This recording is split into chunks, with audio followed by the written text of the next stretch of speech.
আমি আগেই বলেছিলাম মমতা বন্দ্যোপাধ্যায় যতদিন থাকবেন এন্টারটেনমেন্টের কোনো কমই হবে না। আর সেটাকেই সত্য প্রমাণ করে দিলেন মমতা বন্দ্যোপাধ্যায় নিজেই। তিনি তার প্রতিবাদ মিছিলে তার নিজেরই তৃণমূল কর্মীকে এমন কষিয়ে চড় মারলেন না, এমন কষিয়ে চড় মারলেন, তার শব্দটা আমরা এখানে বসে বসে শুনতে পাচ্ছি।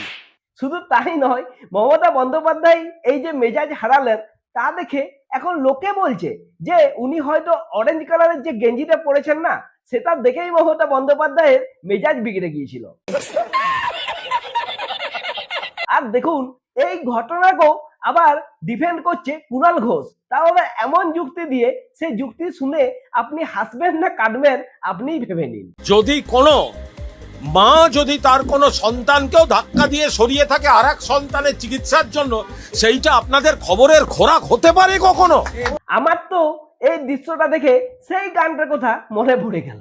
पागल नहीं है भैया हमारा दिमाग खराब